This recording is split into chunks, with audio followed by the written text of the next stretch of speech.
Eu estava no quarto me trocando quando ele entrou atrás de mim e disse: "Não pense que vai escapar de mim hoje."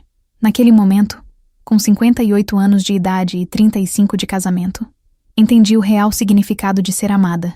Mas para chegar até aqui, precisei atravessar um caminho que quase me destruiu. Se você está assistindo agora, deixe um like neste vídeo, se inscreva no canal e comente aqui embaixo de qual cidade você está me ouvindo. Sua presença aqui significa muito para mim, porque compartilhar essa história não é fácil, mas sei que pode ajudar alguém que esteja passando pelo mesmo que eu passei. Meu nome é Helena, e hoje vivo numa cidade do interior de Minas Gerais, numa casa simples, mas cheia de amor. Mas nem sempre foi assim.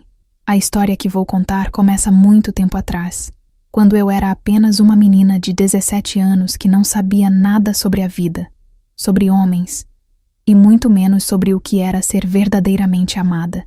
Nasci e cresci numa fazenda pequena, daquelas que mal dava para sustentar a família.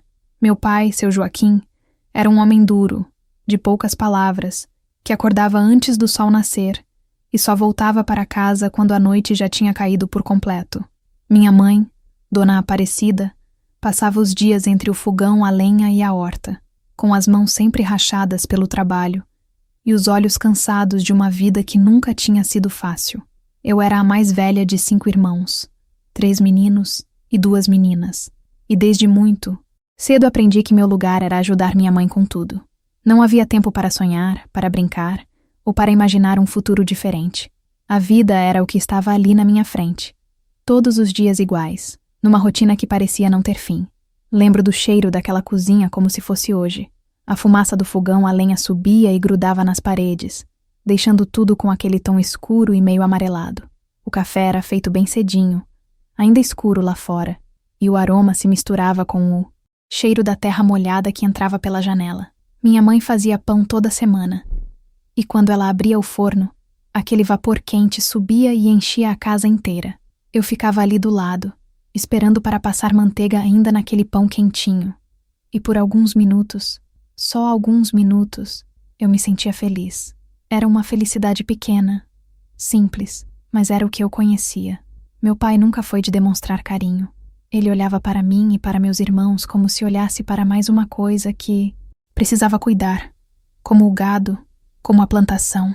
Quando eu fazia algo errado, ele não gritava, mas o silêncio dele era pior que qualquer grito. Eu aprendi a ler aquele silêncio, a sentir o peso dele no ar, e aprendi a me fazer invisível quando precisava. Minha mãe era diferente. Ela tinha um jeito mais suave, mas estava sempre tão cansada que mal sobrava energia para um abraço ou uma palavra de conforto. A gente se virava como podia, eu e meus irmãos, criando nossos próprios laços, nossas próprias formas de carinho. Quando eu tinha uns 14 anos, comecei a perceber que as outras meninas da escola olhavam para mim de um jeito estranho. Elas vinham com roupas mais arrumadas, com o cabelo penteado, algumas até com um batonzinho claro que as mães deixavam usar.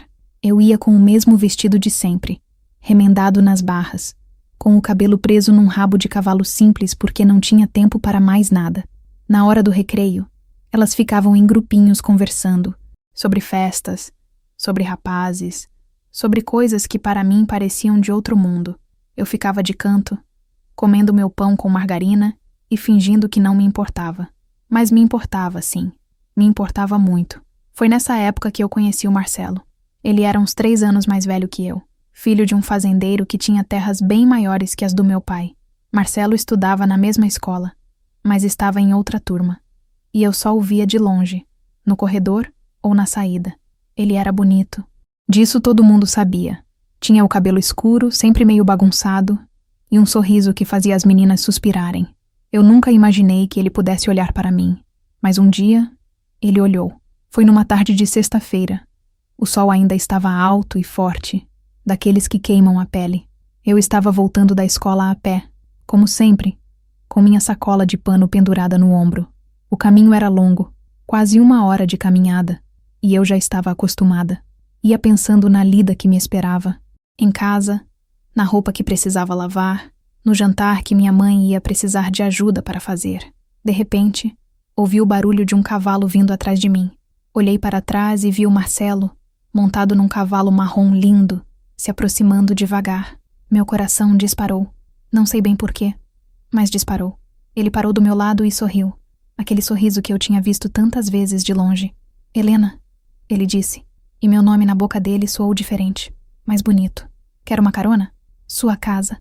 É longe daqui. Eu fiquei sem saber o que responder. Nunca tinha andado a cavalo com um rapaz. Nunca tinha ficado tão perto de alguém como o Marcelo. Minha mãe sempre dizia para tomar cuidado com rapazes, para não dar confiança, para não virar assunto na boca do povo. Mas estava calor. Eu estava cansada. E ele estava ali, me oferecendo ajuda com aquele jeito simples e gentil. Aceitei. Ele me ajudou a subir. E eu sentei atrás dele, segurando na cintura dele com cuidado, como se estivesse segurando algo que podia quebrar.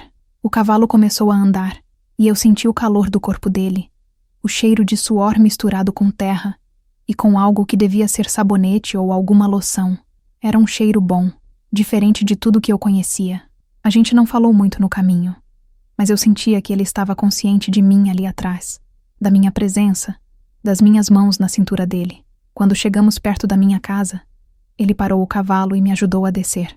Obrigada, eu disse, quase num sussurro, sem conseguir olhar direito para ele.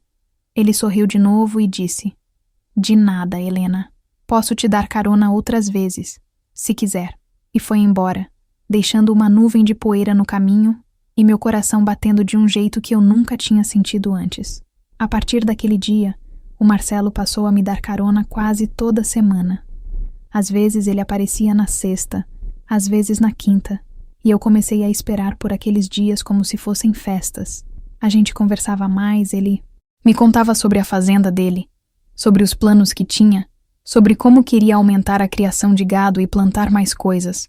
Eu ouvia tudo com atenção, fascinada por aquele mundo que parecia tão maior e mais cheio de possibilidades do que o meu. Ele me perguntava sobre mim, sobre minha família, sobre o que eu gostava de fazer, e eu respondia com timidez, sempre achando que minha vida era pequena demais para interessar alguém como ele. Mas ele parecia interessado de verdade. Ele olhava para mim quando eu falava, prestava atenção, fazia perguntas, e aos poucos eu fui me sentindo vista, pela primeira vez na vida. Não era só mais uma filha que ajudava em casa, não era só a menina de vestido remendado que ficava de canto no recreio.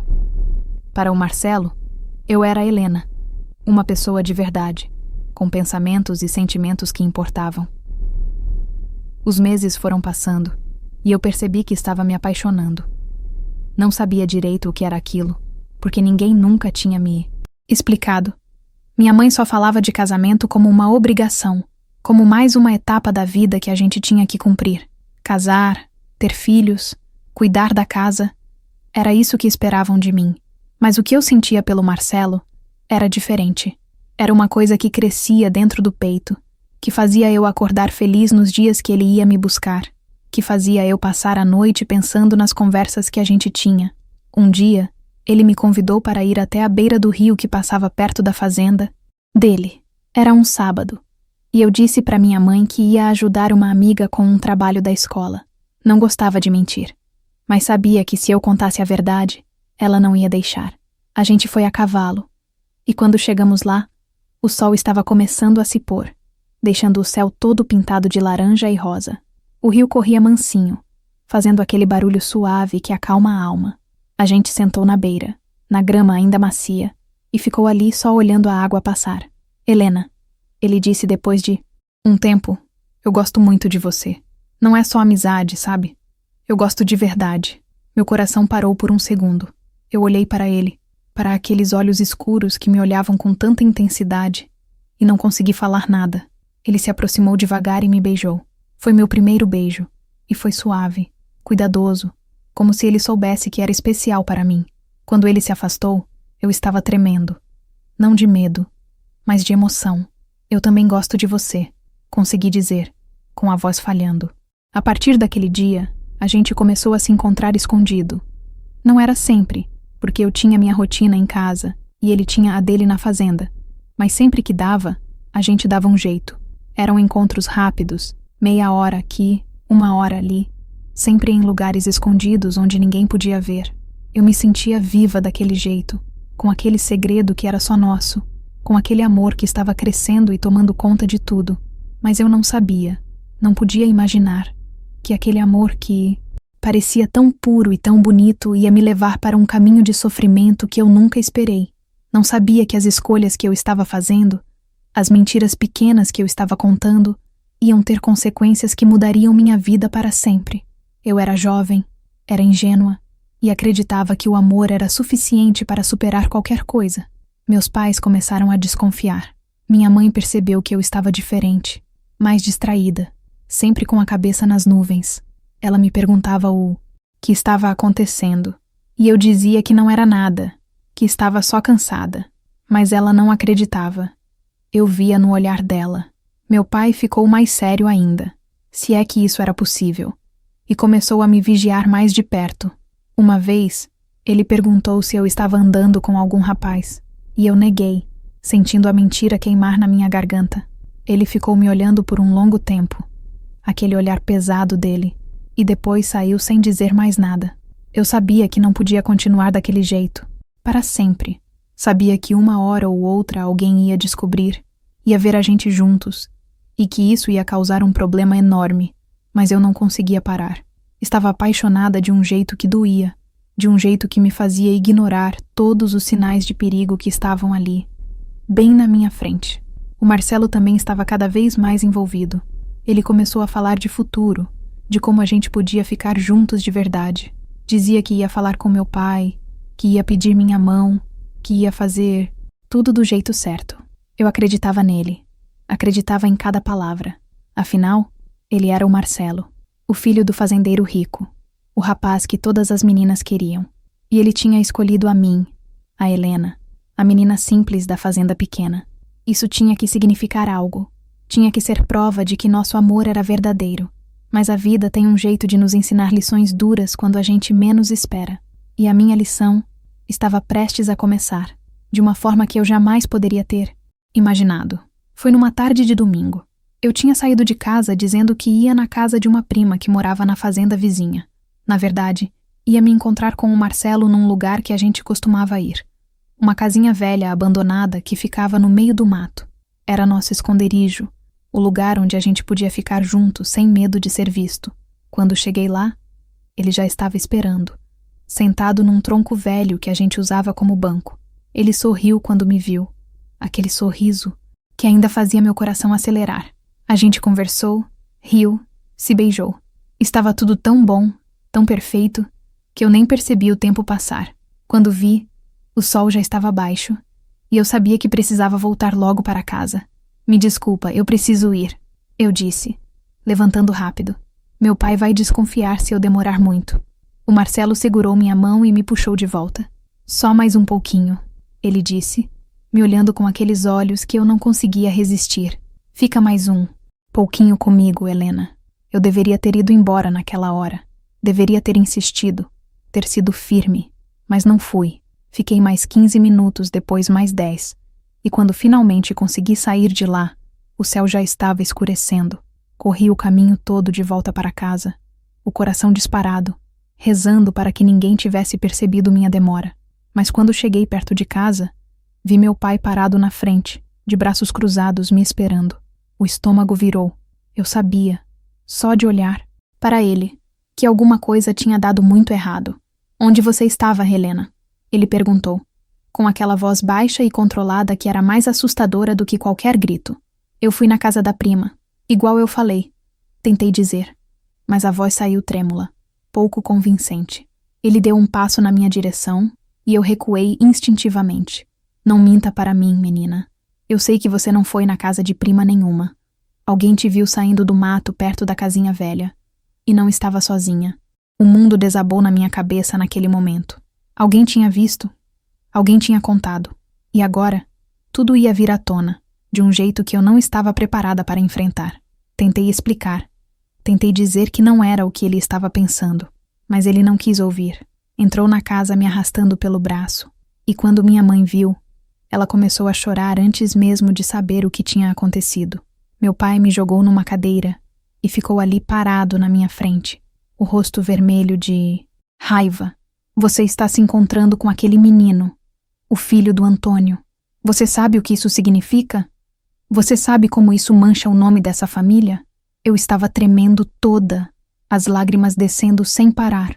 Mas eu gosto dele, pai. A gente quer ficar junto. Ele vai falar com o senhor. Vai fazer tudo certo. Meu pai deu uma risada amarga, sem humor nenhum. Você é uma tola, Helena. Uma tola que não sabe de nada da vida. Aquele menino não vai casar com você. Ele está brincando com você. E você foi burra o suficiente para acreditar. Não é verdade, eu gritei, me levantando da cadeira. Ele me ama. Ele disse que me ama. Meu pai me empurrou de volta para a cadeira. E minha mãe soluçou mais alto. Você não vai ver aquele menino nunca mais, ele disse, apontando o dedo para mim. Nunca mais, Helena. E se eu souber que você desobedeceu, você vai ver o que acontece. Você vai ficar trancada nessa casa até eu decidir o que fazer com você. E foi o que aconteceu. A partir daquele dia, eu fiquei presa. Não podia sair. Não podia ir na escola. Não podia fazer nada além de ficar ali dentro de casa, como uma prisioneira. Meus irmãos me olhavam com pena. Minha mãe chorava baixinho enquanto cozinhava. E meu pai mal falava comigo. Eu passava os dias na janela do meu quarto, olhando para fora, esperando, querendo acreditar que o Marcelo ia vir me buscar, ia falar com meu pai, ia provar que meu pai estava errado. Mas os dias foram passando, e o Marcelo não apareceu. Uma semana se passou, depois 2, depois 3. Eu mandei recado com uma vizinha, mas não obtive resposta. Pedi para meu irmão mais novo ir até a fazenda dele, mas ele voltou dizendo que não conseguiu falar com o Marcelo, que ele não estava lá. Meu coração foi se partindo devagar, pedaço por pedaço, com cada dia que passava sem notícias dele. Foi aí que eu comecei a entender. Comecei a entender que talvez meu pai estivesse certo, que talvez o Marcelo nunca tivesse levado a sério o que a gente tinha, que para ele eu era só uma distração, uma brincadeira, enquanto para mim era tudo. A dor que eu senti foi pior do que qualquer coisa que eu já tinha sentido na vida. Era uma dor física, que apertava o peito, que tirava o ar, que fazia eu querer desaparecer. E o pior ainda estava por vir, porque algumas semanas depois, eu descobri algo que mudaria tudo de vez e me jogaria num abismo do qual eu não sabia se conseguiria sair. Eu comecei a sentir enjoos pela manhã. No começo, achei que era um nervosismo, a tristeza que estava me consumindo por dentro. Eu mal conseguia comer.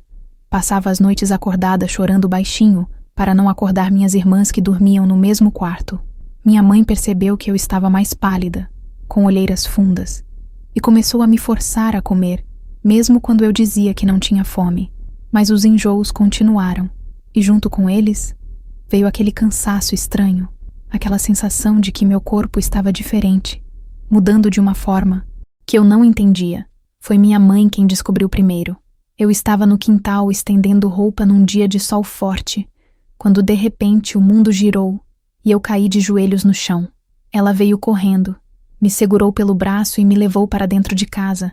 Me botou sentada na cama, trouxe um copo de água e ficou ali parada me olhando com aquela expressão que eu não conseguia decifrar. Helena, ela disse, a voz tremendo. Quando foi sua última menstruação? O coração parou. Eu não tinha pensado nisso, não tinha prestado atenção. Com tudo o que estava acontecendo, com toda aquela confusão e sofrimento, eu não tinha percebido que já fazia mais de 2 meses que nada vinha. Olhei para minha mãe, os olhos se enchendo de lágrimas de novo, e não precisei responder. Ela entendeu só de olhar para mim. Ela cobriu o rosto com as mãos e começou a chorar, um choro desesperado, de quem vê a vida da filha desmoronando e não pode fazer nada. Meu Deus, ela repetia entre soluços. O que a gente vai fazer agora? O que seu pai vai fazer quando souber? Eu também comecei a chorar, um choro que vinha lá do fundo da alma. Eu estava grávida aos 17 anos, do filho de um homem que tinha me abandonado, que não tinha dado as caras, que tinha me deixado sozinha para enfrentar tudo aquilo. A vergonha caiu sobre mim, como um peso que eu não sabia como carregar. Minha mãe fez eu prometer que não ia falar nada ainda, que ela ia pensar em alguma coisa, que ia tentar encontrar uma solução antes de contar para meu pai. Mas eu sabia que não havia solução. Eu sabia que quando meu pai descobrisse, seria o fim de tudo. E eu tinha razão. Conseguimos esconder por mais algumas semanas. mas meu corpo começou a mudar de um jeito que não dava mais para disfarçar. Minha barriga começou a crescer, pequena ainda, mas perceptível para quem prestava atenção. Meu pai percebeu. Foi numa noite, durante o jantar. Ele estava me olhando de um jeito estranho. E de repente se levantou da mesa com tanta força que a cadeira caiu para trás. "Levanta", ele disse, apontando para mim. "Levanta agora." Eu levantei, tremendo toda, e ele chegou perto. Olhou para minha barriga por baixo do vestido solto que eu estava usando. A expressão dele mudou. Passou de raiva para algo pior, uma mistura de nojo e decepção que me cortou mais fundo que qualquer tapa. "Você está esperando um filho?", ele disse. E não era uma pergunta, era uma constatação, fria e dura como pedra. Minha mãe começou a chorar de novo. Meus irmãos ficaram paralisados nas cadeiras, sem entender direito o que estava acontecendo, mas sentindo que era algo terrível. Eu não conseguia falar, só ficava ali parada, as lágrimas descendo em silêncio. Meu pai deu as costas e saiu de casa, batendo a porta com tanta força que as janelas tremeram. Ele voltou só no dia seguinte. E quando voltou, trazia uma decisão tomada. "Helena vai embora", ele disse para minha mãe, sem nem olhar para mim. "Vou mandar ela para a casa da minha irmã, lá na capital. Ela vai ter esse filho lá, longe daqui, onde ninguém conhece a gente. E depois a gente vê o que faz." Foi assim que, uma semana depois, eu me vi dentro de um ônibus velho e barulhento, indo para Belo Horizonte, para a casa de uma tia que eu mal conhecia. Minha mãe me abraçou antes de eu partir, chorando tanto que mal conseguia falar. "Me desculpa", ela sussurrou no meu ouvido. "Me desculpa por não conseguir te proteger." Eu também chorei, agarrada nela, querendo que aquele abraço durasse para sempre, querendo que tudo aquilo fosse só um pesadelo do qual eu fosse acordar. Mas não era pesadelo, era real.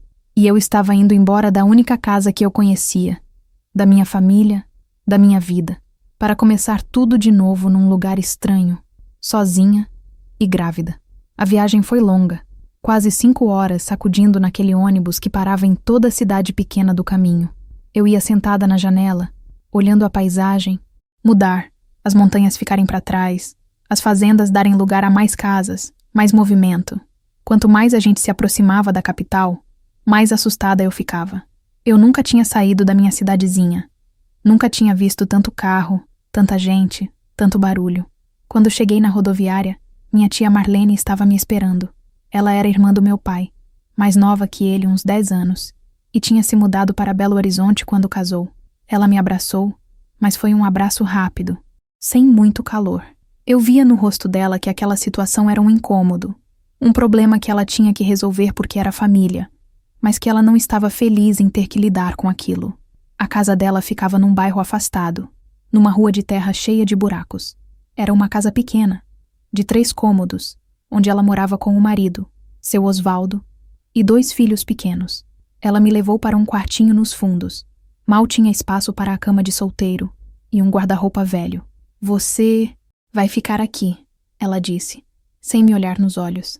"Vai ajudar nas tarefas da casa, cuidar das crianças, fazer sua parte. E não vai sair para lugar nenhum. Não quero o vizinho vendo você grávida e ficando com ideia errada da gente." Eu acenei com a cabeça, porque o que mais eu podia fazer? Não tinha escolha, não tinha para onde ir. Estava ali à mercê da boa vontade de uma tia que mal me conhecia e que me via como um peso, como uma vergonha que precisava ser escondida. Os meses seguintes foram os mais solitários da minha vida. Eu acordava cedo, fazia café para todo mundo, limpava a casa, lavava roupa, cuidava dos meus primos pequenos. À tarde, quando eles dormiam, eu ficava naquele quartinho pequeno, olhando para o teto, sentindo meu filho crescer dentro de mim e me perguntando que tipo de vida eu ia poder dar para ele, que tipo de mãe eu ia ser, sem nada, sem ninguém, sem nem saber se ia conseguir me sustentar. Minha tia mal falava comigo. Ela me dava ordens, me cobrava quando eu não fazia algo do jeito que ela queria. Mas não havia conversa, não havia carinho. Seu Osvaldo era ainda pior. Ele me olhava com um misto de pena e desprezo. E eu sentia que ele tinha deixado claro para minha tia que aquela situação não podia se prolongar muito. Eu era uma boca a mais para alimentar. Um problema que precisava ser resolvido logo. À noite, Deitada naquela cama dura, eu pensava no Marcelo. Pensava em como ele estava, se ele pensava em mim, se ele sabia que eu estava grávida. Será que alguém tinha contado para ele? Será que ele se importava? Ou será que eu tinha sido tão insignificante assim, tão fácil de esquecer? A dor dessas perguntas sem resposta era física. Me apertava o peito, me tirava o sono. Eu chorava no travesseiro, abafando o som para ninguém ouvir, até o cansaço me vencer. Quando eu estava com 7 meses de gravidez, minha barriga já bem grande, minha tia me levou numa igreja lá perto. Era uma igreja evangélica pequena, que funcionava numa casa adaptada. Ela me apresentou para a pastora, Dona Cristina, uma mulher de uns 50 anos, baixinha e redonda, com um sorriso gentil e olhos que pareciam enxergar tudo. Dona Cristina me abraçou, e foi um abraço de verdade, apertado, daqueles que fazem a gente se sentir acolhida. "Seja bem-vinda, filha", ela disse. "Você está passando por um momento difícil, mas Deus não te abandonou. Você vai ver que tudo tem um propósito." Eu queria acreditar naquelas palavras. Queria sentir que havia algum propósito em todo aquele sofrimento, mas era difícil, era muito difícil. A partir daquele dia, comecei a frequentar os cultos com minha tia. Não tinha muito o que fazer mesmo, e pelo menos ali eu me sentia um pouco menos sozinha. As pessoas eram gentis, algumas vinham conversar comigo, perguntar como eu estava, tocar na minha barriga com aquele jeito carinhoso que as mulheres têm. Dona Cristina sempre separava um tempo depois do culto para conversar comigo, para orar comigo, para me dizer que eu era amada por Deus, mesmo com todos os meus erros. Foi através dela que eu conheci Rosilene. Rosilene era uma moça de uns 25 anos, que também frequentava a igreja. Ela era diferente das outras. Tinha um jeito mais moderno. Usava calça jeans e camiseta, enquanto as outras usavam saias longas e blusas comportadas. Rosilene tinha se aproximado de mim depois de um culto e disse que queria ser minha amiga, que via que eu estava precisando de alguém. E ela foi. Ela foi a amiga que eu tanto precisava naquele momento. Rosilene vinha me visitar, trazia roupinhas de bebê que ela mesma costurava, me ensinava coisas sobre parto e amamentação que eu não tinha a menor ideia. Ela me ouvia quando eu precisava desabafar, segurava minha mão quando eu chorava, me fazia rir com suas histórias engraçadas sobre a vida dela. Pela primeira vez em meses, eu me sentia menos sozinha. Um dia, Rosilene chegou na casa da minha tia com uma notícia. "Helena", ela disse, com aquele jeitinho animado dela, "eu arranjei um emprego para você. É numa casa de família, para trabalhar como doméstica. Eles sabem da sua situação, sabem que você está grávida, e estão dispostos a te contratar mesmo assim. Você vai morar lá, vai ter seu próprio quartinho, e o salário é bom, dá para você juntar um dinheiro e se virar depois que o bebê nascer." Meu coração deu um salto. Era uma chance, uma possibilidade de sair daquela casa onde eu não era bem-vinda, de ter um pouco de independência, de começar a construir algo para mim e para meu filho. Aceitei na hora. Minha tia ficou aliviada. Eu vi no rosto dela. Ela me ajudou a arrumar minhas poucas coisas, me deu algum dinheiro que meu pai tinha mandado, e no dia seguinte, Rosilene me levou para a casa onde eu ia trabalhar. Era uma casa grande, num bairro melhor, com portão de ferro e jardim na frente. A dona da casa, Dona Maria José, era uma senhora de uns 60 anos, elegante, com cabelos brancos bem cuidados e um jeito firme, mas não grosseiro. Ela me recebeu, me mostrou o quartinho que seria meu, nos fundos da casa, me explicou quais seriam minhas funções: cozinhar, lavar, passar, cuidar da limpeza. O trabalho era pesado, mas eu estava acostumada, e pelo menos ali eu teria meu espaço, minha privacidade. Os primeiros dias foram de adaptação. Eu acordava às 5 da manhã, preparava café, começava a limpeza. Dona Maria José era exigente, queria tudo impecável, mas não era má. Ela via que eu estava grávida e não me forçava a fazer coisas muito pesadas. O filho dela, Rogério, morava na casa também. Ele tinha uns 30 anos, era advogado e passava o dia fora trabalhando. Eu mal via ele, só às vezes no café da manhã ou no jantar. Mas foi o Rogério quem mudou tudo.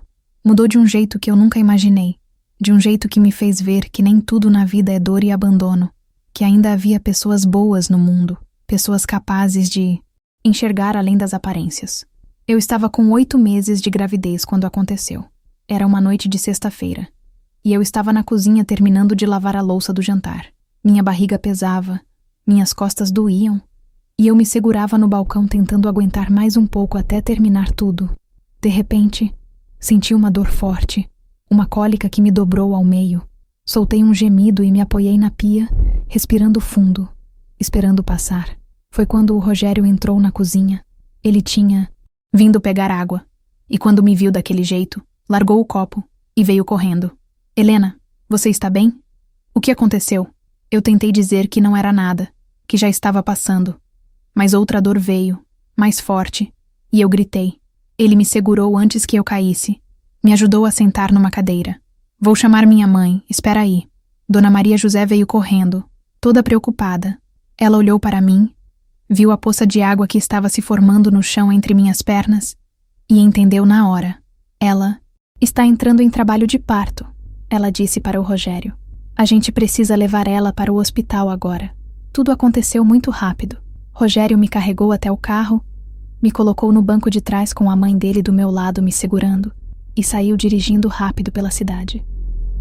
As dores estavam ficando mais fortes, mais frequentes, e eu estava apavorada. Era cedo demais, ainda faltava 1 mês, e eu não sabia se estava tudo bem com o bebê, se ele ia sobreviver, se eu ia sobreviver.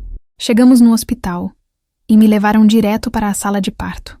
As horas seguintes foram um borrão de dor, de gritos, de pessoas me dizendo para fazer força, para respirar, para aguentar mais um pouco. Dona Maria José ficou comigo o tempo todo, segurando minha mão, enxugando meu suor, me dizendo que eu estava indo bem, que logo ia acabar. E então eu ouvi o choro do meu bebê, um choro forte, saudável, que encheu a sala e meu coração ao mesmo tempo. É um menino, a enfermeira disse, colocando aquele serzinho pequeno e vermelho nos meus braços. Um menino lindo e saudável. Olhei para aquele rostinho amassado, para aqueles olhinhos fechados, para aquelas mãozinhas minúsculas, e senti um amor que eu nem sabia que existia. Um amor tão grande, tão avassalador, que fez tudo o que eu tinha passado valer a pena. Meu filho, meu Pedro, ele era meu, e eu ia fazer tudo, absolutamente tudo, para cuidar dele e protegê-lo. Quando saí da sala de parto, já de madrugada, Rogério estava lá na sala de espera. Ele se levantou quando me viu. Veio até mim. Olhou para o Pedro dormindo nos meus braços. Parabéns, Helena, ele disse. E havia algo no jeito que ele olhava para mim. Algo diferente. Algo que eu não conseguia nomear.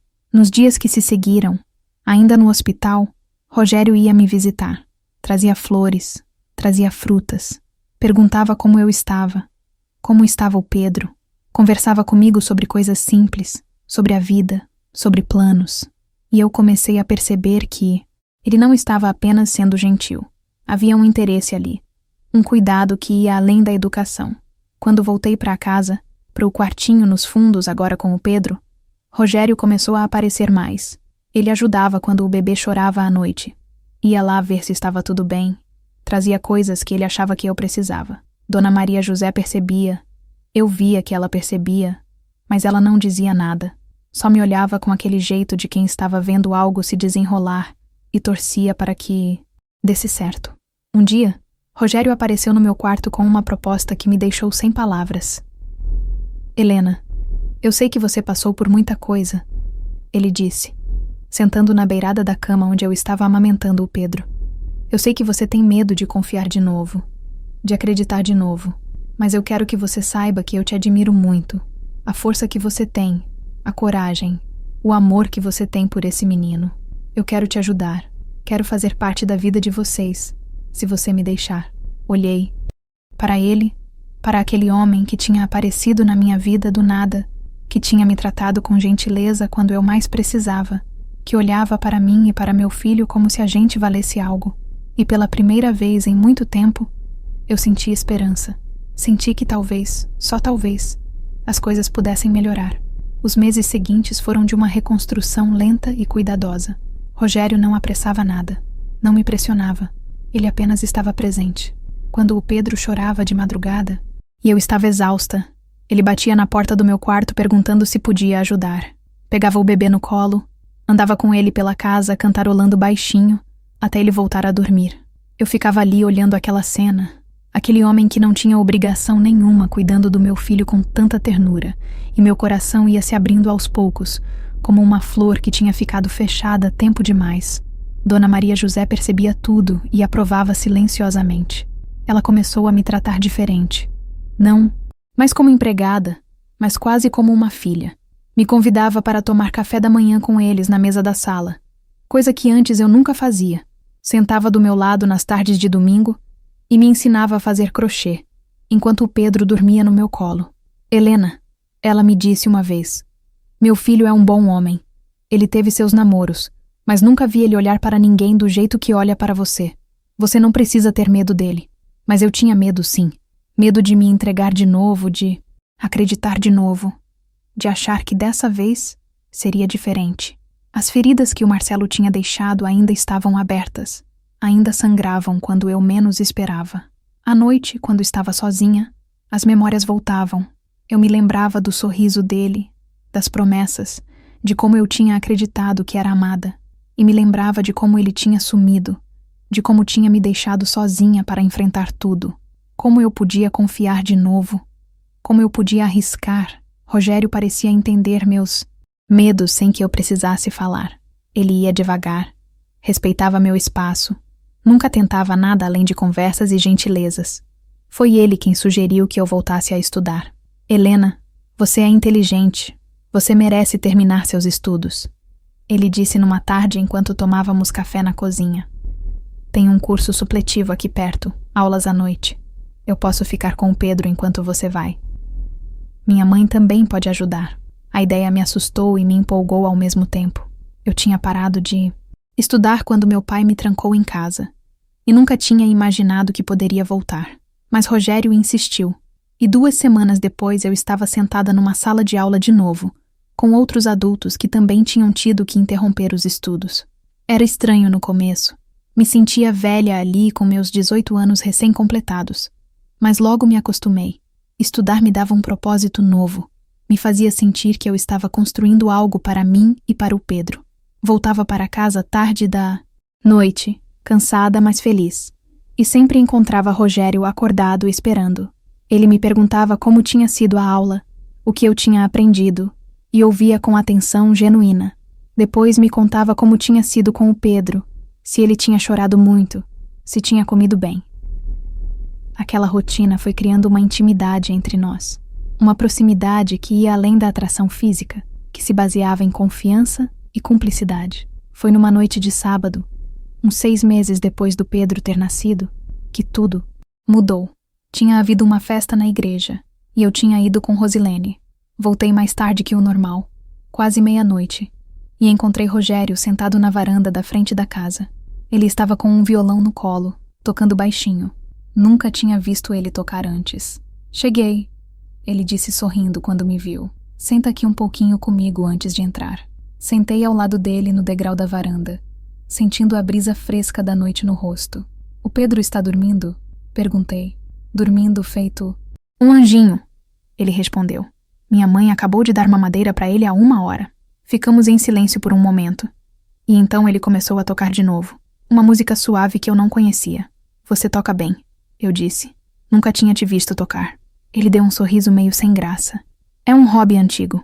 Minha mãe me fez fazer aulas quando eu era criança. Parou de tocar e me olhou. E havia algo diferente no olhar dele naquela noite. Algo mais intenso. Helena, posso te fazer uma pergunta? Pode, respondi, o coração já começando a acelerar. Você ainda pensa nele? No pai do Pedro? A pergunta me pegou desprevenida. Ninguém nunca tinha perguntado aquilo diretamente. Engoli seco antes de responder. Penso, admiti. Não porque eu queira pensar, mas porque é difícil esquecer alguém que marcou a gente daquele jeito.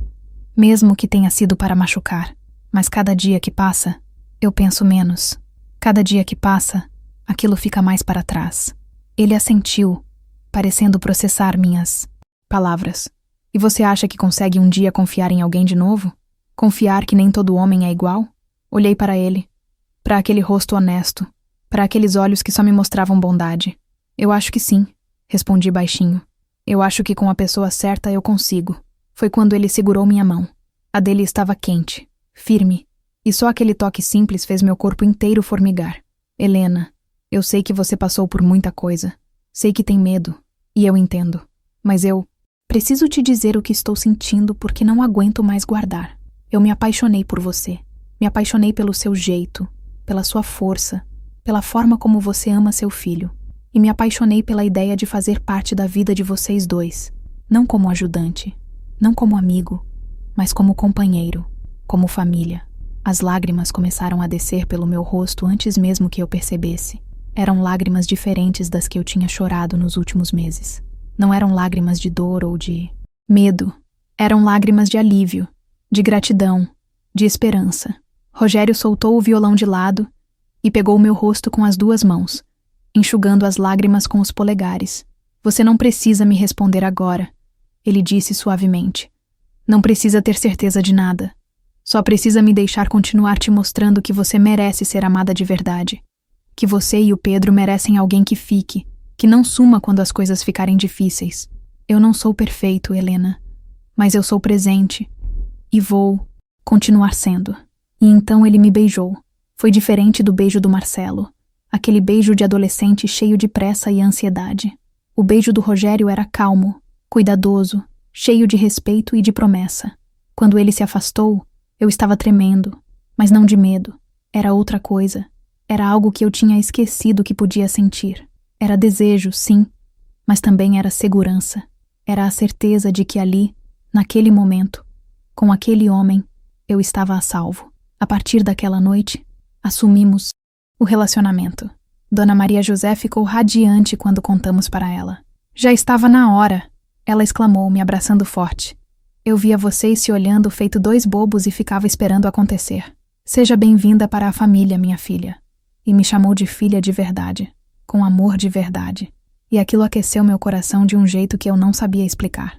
Mas nem tudo eram flores. Conforme nossa relação foi ficando mais séria, começaram a aparecer os primeiros sinais de algo que eu não queria ver. Pequenas coisas. Detalhes que no começo pareciam bobagem, mas que foram se acumulando.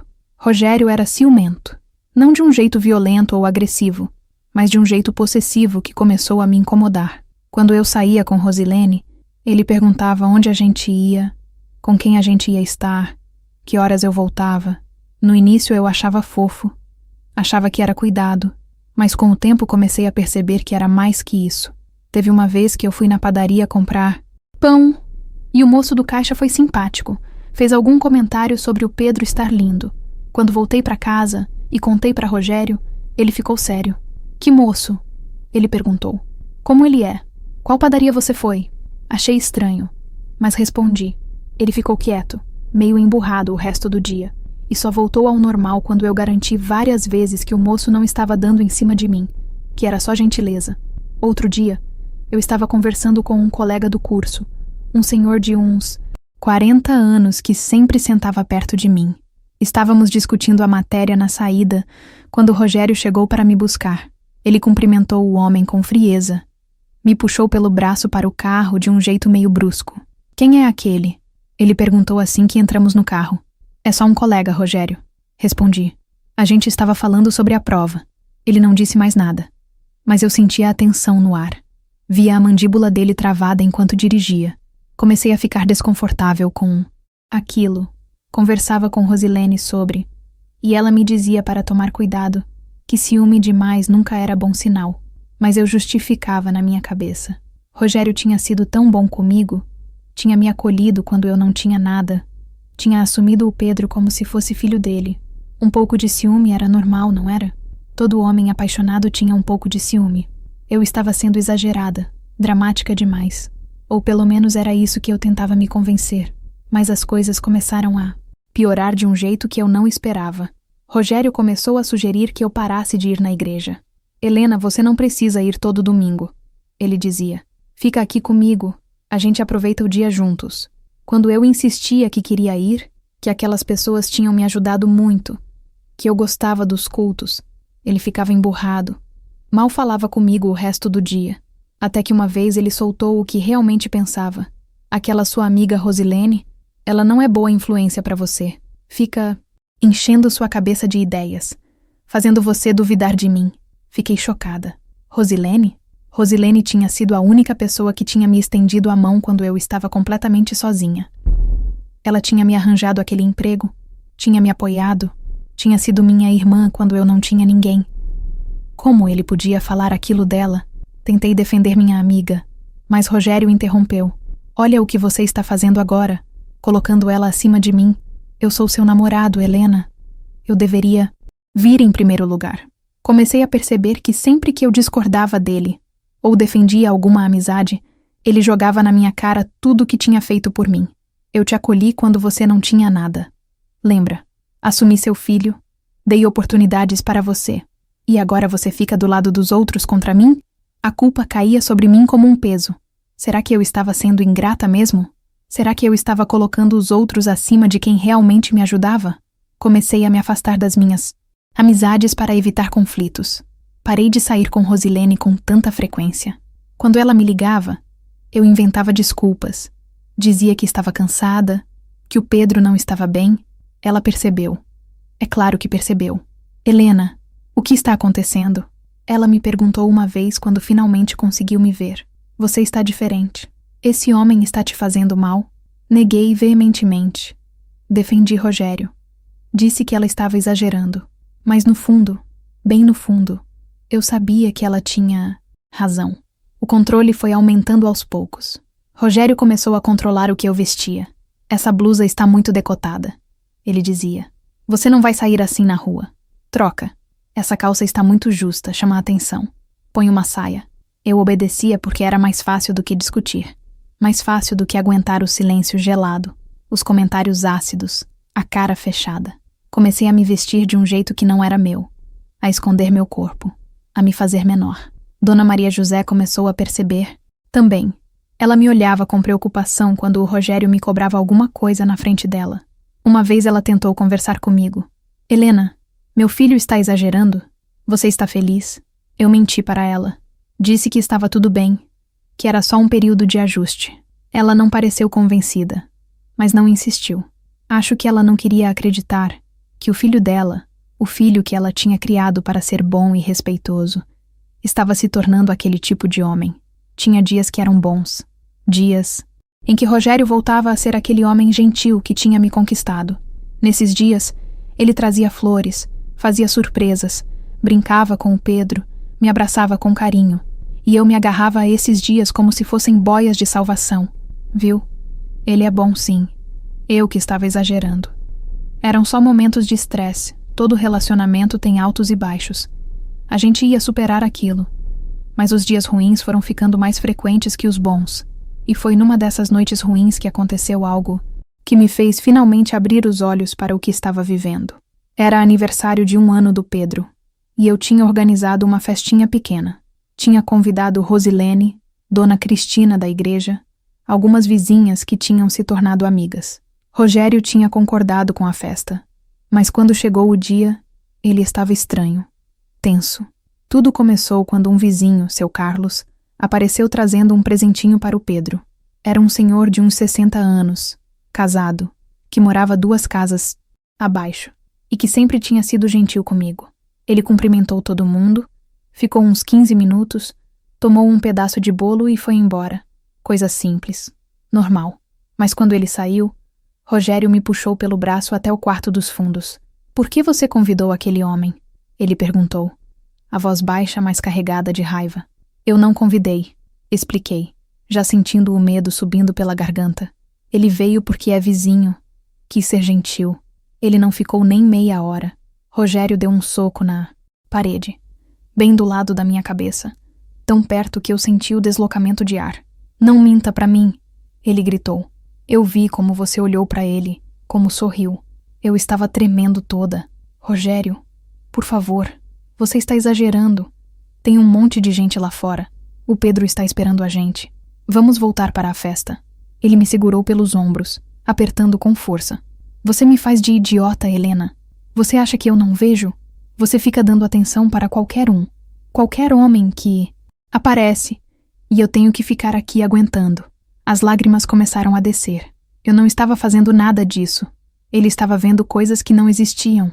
Estava criando um mundo na cabeça dele onde eu era infiel, interesseira, mentirosa. Tentei me soltar, mas ele apertou mais. Você não vai sair desse quarto até eu dizer. Você vai ficar aqui pensando no que fez, no quanto está sendo ingrata. Ele me soltou com um empurrão e saiu do quarto, trancando a porta por fora. Fiquei ali parada, em choque, ouvindo os sons da festa lá fora. As risadas, as conversas. O Pedro começando a chorar. Bati na porta, pedi para ele me deixar sair. Rogério, por favor. O Pedro está chorando. Ele precisa de mim. Mas ele não voltou. Fiquei ali trancada por mais de meia hora, enquanto meu filho chorava e eu não podia fazer nada. Foi Rosilene quem percebeu que algo estava errado. Ela começou a me procurar pela casa. Perguntou para Rogério onde eu estava. Ele disse que eu tinha passado mal e estava descansando. Mas ela não acreditou. Conhecia ele bem o suficiente para ver que ele estava mentindo. Ela foi até o meu quarto e ouviu quando eu bati na porta de novo. Helena? Helena? Você está aí? Estou, respondi, a voz saindo embargada. Rosilene, me tira daqui, por favor. Ela forçou a porta, que não era muito firme, e conseguiu abrir. Quando me viu ali, com os olhos vermelhos, tremendo, ela entendeu tudo. A gente vai embora daqui, ela disse. Agora, pega suas coisas e o Pedro. Você não vai ficar nessa casa mais um dia. Mas eu estava com medo, estava paralisada. E se ele não deixar? E se ele fizer algo pior? E se ele me tirar o Pedro? Rosilene segurou meu rosto e me olhou bem nos olhos. Helena, escuta o que estou dizendo. Isso só vai piorar. Homem que tranca a mulher em quarto, que tem ciúme doentio, que controla tudo, não melhora. Só piora. Você precisa sair enquanto ainda pode, enquanto ele ainda não destruiu você completamente. Eu te ajudo. A gente vai para a minha casa, você e o Pedro. Você fica lá quanto tempo precisar. Naquele momento, olhando para minha amiga, para aquela mulher que sempre tinha me enxergado de verdade, eu tomei a decisão mais difícil e mais importante da minha vida até então.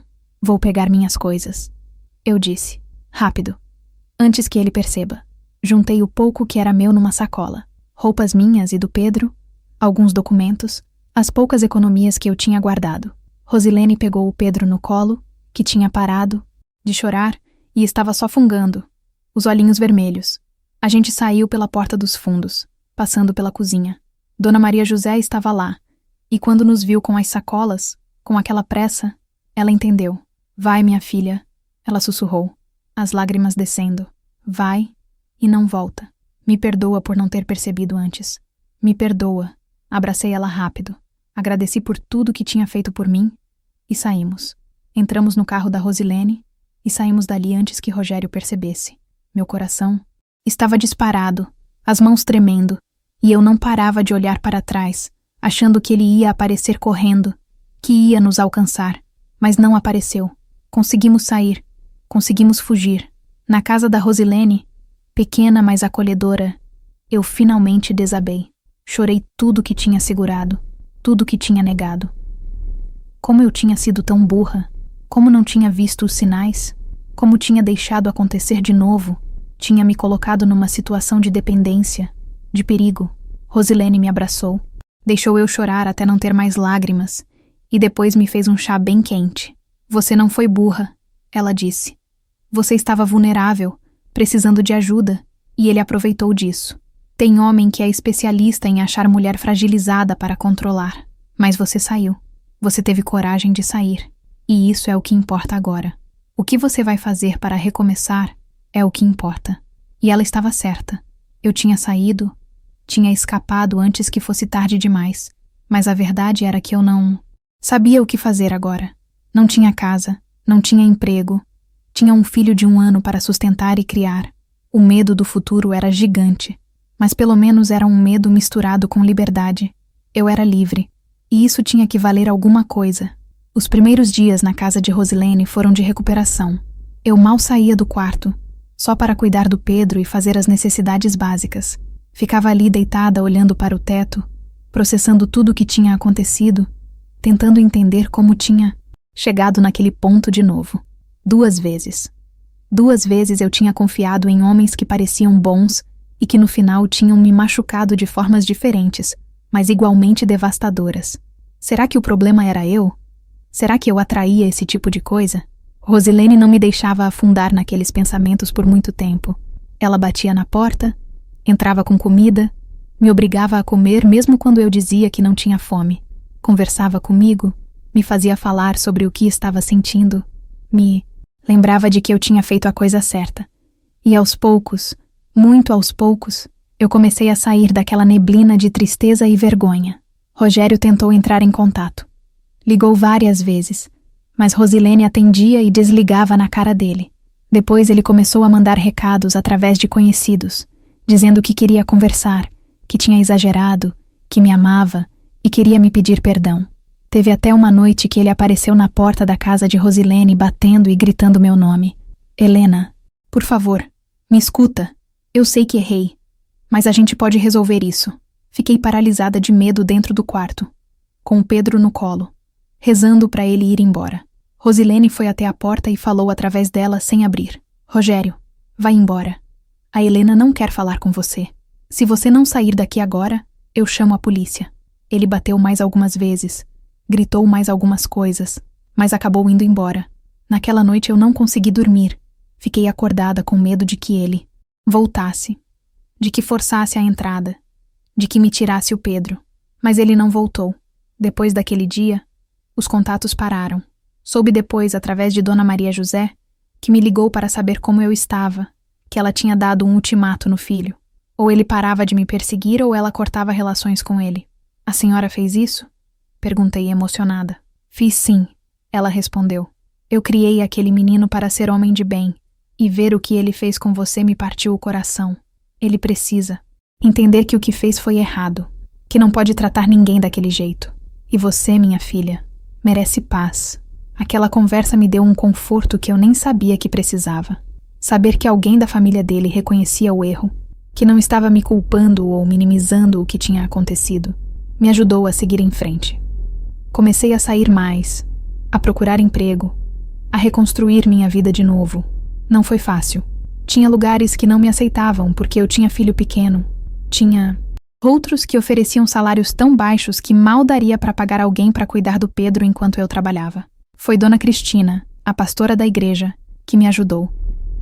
Ela tinha uma irmã que precisava de alguém para trabalhar numa loja de roupas no centro. O salário era justo, o horário permitia que eu deixasse o Pedro numa creche perto, e a dona da loja, Dona Ivone, era uma mulher compreensiva que não se importava com o fato de eu ser mãe solteira. Consegui o emprego e, pela primeira vez em muito tempo, senti que estava construindo algo que era realmente meu. A rotina era puxada. Acordava às 5 da manhã, arrumava eu e o Pedro, levava ele na creche às 7, pegava 2 ônibus até a loja, trabalhava o dia inteiro em pé, atendendo clientes, organizando roupas, fazendo estoque.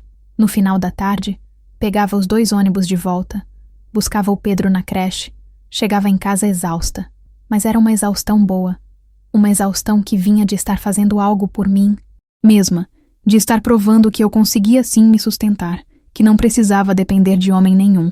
Rosilene me cobrava um aluguel simbólico pelo quarto, mais para me ajudar a manter a dignidade do que por precisar do dinheiro. A gente dividia as tarefas da casa, cuidava uma da outra, e pela primeira vez na vida eu sabia o que era ter uma amizade verdadeira de mulher, aquele tipo de amizade que sustenta a gente nos piores momentos. Pedro a adorava, chamava ela de tia, e ela o mimava como se fosse sobrinho de sangue. Os meses foram passando, e eu fui me curando. Não completamente, porque algumas feridas demoram a fechar de verdade, mas o suficiente para eu começar a me sentir inteira de novo. Terminei meus estudos no supletivo, consegui o diploma, e aquilo me deu uma sensação de conquista que eu não conseguia explicar. Olhava para aquele papel e via tudo o que eu tinha passado para conseguir ele e me sentia forte, me sentia capaz. Foi nessa época que eu conheci o Antônio. Não o pai do Marcelo, outro Antônio, que trabalhava consertando eletrodomésticos num lugar perto da loja. Ele ia sempre comprar roupas para a mãe dele, e aos poucos a gente foi conversando, criando uma amizade. Ele era uns 10 anos mais velho que eu. Um homem simples, trabalhador, viúvo, sem filhos. Tinha aquele jeito calmo, paciente, de quem já tinha vivido o suficiente para não ter pressa com nada. A diferença dele para os outros homens que tinham passado pela... Minha vida era gritante. Antônio não apressava nada, não pressionava, não tinha ciúmes doentios, ou precisava me controlar. Ele só estava ali, presente quando eu precisava, respeitoso com meus limites. Levou meses até ele me convidar para sair. E quando fez, foi do jeito mais singelo possível. Helena, se você quiser e se não for incômodo, gostaria de te levar para tomar um sorvete um dia desses. Sem compromisso, só para a gente conversar melhor. Aceitei, mas com o coração guardado. Tinha medo de me abrir de novo, de confiar de novo, de achar que dessa vez seria diferente. Na nossa primeira saída, levei o Pedro junto.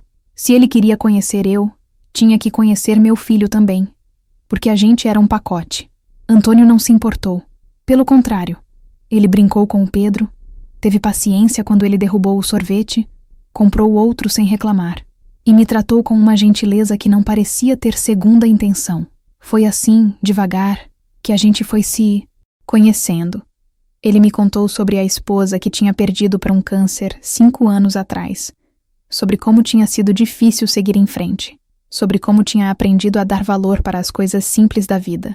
Eu contei minha história para ele, não escondi nada. Contei sobre o Marcelo, sobre a gravidez, sobre o Rogério e o relacionamento abusivo. Esperava ver julgamento nos olhos dele, mas só vi compreensão. Você passou por muita coisa, Helena, ele disse. Mas olha onde você está, agora, de pé, criando seu filho, trabalhando, reconstruindo sua vida. Isso não é pouca coisa, isso é muita força. Levou quase 1 ano até a gente se tornar um casal de verdade. 1 ano de conversas, de saídas simples, de ele conquistando minha confiança aos poucos. Não teve grandes declarações, não teve promessas mirabolantes. Teve presença, teve constância, teve respeito. E foi isso que me fez acreditar nele. Foi isso que me fez abrir meu coração mais uma vez, com cuidado, mas com esperança. Quando eu apresentei ele para a minha família, anos depois de ter saído de casa praticamente expulsa, foi um momento tenso, mas necessário. Meu pai tinha envelhecido, estava mais quieto, menos duro. Minha mãe chorou quando me viu, me abraçou apertado, pediu perdão por não ter me defendido mais, por ter deixado meu pai me mandar embora. Eu entendo, mãe, eu disse. A senhora fez o que achou certo na época. E no final, tudo me trouxe até aqui. Meu pai olhou para o Antônio, para o Pedro, que já estava com 4 anos e era a cara do Marcelo. E algo no olhar dele se suavizou. Você cuida bem delas? Ele perguntou. Cuido sim, senhor. Antônio respondeu. E vou continuar cuidando enquanto elas me deixarem. Meu pai assentiu. E aquilo foi o mais próximo de uma bênção que eu ia conseguir dele. Era suficiente. Antônio e eu casamos numa cerimônia simples na igreja da Dona Cristina. Eu usava um vestido branco simples que Rosilene tinha ajudado a escolher. E o Pedro era nosso pajem, todo orgulhoso com a roupinha de festa. Antônio me olhou quando eu entrei na igreja e tinha tanta emoção nos olhos dele, tanto amor verdadeiro, que eu soube que dessa vez era diferente. Dessa vez era real. A vida com Antônio foi me mostrando o que era um relacionamento de verdade. Ele não me trancava, não me controlava, não tinha ciúmes doentios. Ele confiava em mim como eu confiava nele. A gente dividia as tarefas, as decisões, os sonhos. Ele tratava o Pedro como filho. Nunca fez diferença. E quando eu engravidei da nossa primeira filha juntos, a Júlia, ele ficou radiante, mas não mais do que já era com o Pedro. Tivemos mais 2 filhos depois da Júlia, o Miguel e a Laura. Nossa casa era pequena, mas cheia de vida, cheia de amor verdadeiro. Antônio trabalhava duro, eu também. E juntos conseguimos dar para nossos filhos uma vida simples, mas digna, cheia de carinho e respeito. Pedro cresceu sabendo a verdade sobre o pai biológico, mas Antônio sempre foi o pai dele de verdade, o que estava presente em todas as datas importantes, em todos os momentos difíceis. Os anos foram passando, e eu fui envelhecendo ao lado de um homem que me amava de verdade. Não era um amor de filme, não era perfeito. A gente brigava às vezes, discordava. Tinha dias difíceis, mas era real, era constante. Era baseado em respeito e companheirismo. E isso valia mais do que qualquer paixão avassaladora que queima forte e depois vira cinzas. Hoje, aos 58 anos, olho para trás e vejo todo o caminho que percorri. Vejo a menina de 17 anos que fui, ingênua e cheia de sonhos, que acreditava que o amor era suficiente para superar qualquer coisa. Vejo a jovem mãe solteira que fui, perdida e assustada, mas que encontrou forças que nem sabia que tinha. Vejo a mulher que quase se perdeu num relacionamento abusivo, mas que teve coragem de sair antes que fosse tarde demais. E vejo a mulher que sou hoje, com cabelos brancos começando a aparecer, rugas ao redor dos olhos, mas com um coração que aprendeu o que é ser verdadeiramente amada. Foi há algumas semanas que aconteceu aquela cena que eu contei no começo. Eu estava no quarto me trocando, colocando uma roupa mais confortável depois de um dia cheio. Antônio entrou atrás de mim e fechou a porta. Não pense que vai escapar de mim hoje, ele disse, com aquele sorriso maroto que eu conhecia tão bem. Mesmo depois de 35 anos juntos, ele ainda me fazia sentir desejada, ainda me procurava, ainda me via como mulher, e não só como mãe ou dona de casa. Naquele momento, com ele me abraçando por trás, beijando meu pescoço, me fazendo rir, eu entendi completamente o quanto eu era amada. Não porque ele me dizia isso todo dia, não porque ele fazia grandes gestos ou declarações, mas porque ele estava ali, todos os dias, na saúde e na doença, nos momentos bons e nos ruins, porque ele tinha ficado quando seria mais fácil ir embora, porque ele tinha me escolhido e continuava me escolhendo todo santo dia, e eu tinha escolhido certo.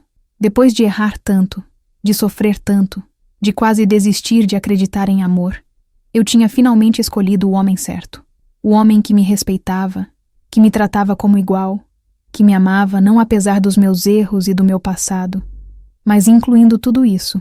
Antônio me amava inteira, e esse tipo de amor, eu aprendi, é o mais raro e o mais precioso que existe. Se você está me ouvindo e está passando por algo parecido com o que eu passei, quero que saiba de algumas coisas. Primeiro, se um homem te controla, te isola das suas amizades, te faz sentir pequena, isso não é amor. Amor não aprisiona. Amor liberta.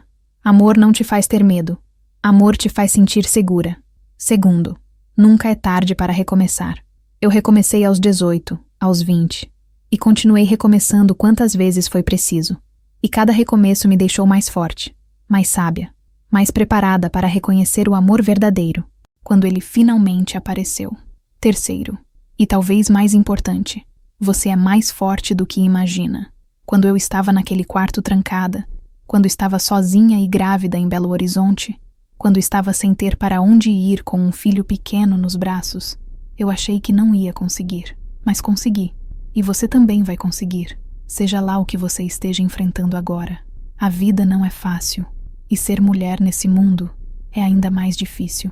Vão te julgar pelas escolhas que você faz, vão te culpar pelas coisas ruins que acontecem com você, vão tentar te fazer acreditar que você não merece ser amada e respeitada, mas não acredite nisso. Você merece sim. Você merece um amor que te faça crescer, não que te diminua. Você merece um companheiro que esteja ao seu lado, não acima de você te controlando ou abaixo de você se escondendo das responsabilidades. Hoje, quando olho para o Antônio, para os nossos filhos já crescidos, para os netos que estão começando a chegar, eu agradeço por cada dificuldade que passei, porque foi tudo isso que me trouxe até aqui, que me ensinou a valorizar o que eu tenho, que me fez a mulher que sou hoje, uma mulher que sobreviveu, que reconstruiu, que não desistiu mesmo quando seria mais fácil. Uma mulher que aprendeu que o amor verdadeiro existe sim, mas que a gente precisa estar inteira e forte para reconhecê-lo quando ele aparecer. E para você que está me ouvindo, seja homem ou mulher, jovem ou mais velho, deixo esse recado final. Nunca aceite menos do que você merece. Nunca se conforme com um amor pela metade, com alguém que te faz sofrer mais do que te faz feliz. A solidão é melhor do que uma companhia que te destrói. E quando você encontrar alguém que te respeite, que te valorize, que fique ao seu lado nos momentos difíceis, segure com força, porque esse tipo de amor, o amor verdadeiro, é o que faz a vida valer a pena. Obrigada por ter me ouvido até aqui. Obrigada por ter compartilhado esse pedaço da minha vida comigo. Espero que de alguma forma minha história tenha te ajudado, te dado força, te mostrado que é possível sim recomeçar e ser feliz. Não esquece de deixar seu like, de se inscrever no canal e de comentar lá embaixo de qual cidade você está me assistindo. E se você conhece alguém que precisa ouvir essa história, compartilha. Porque às vezes, saber que não estamos sozinhos, que outras pessoas passaram por coisas parecidas e sobreviveram, é o que nos dá forças para seguir em frente. Um abraço forte no coração de cada um de vocês.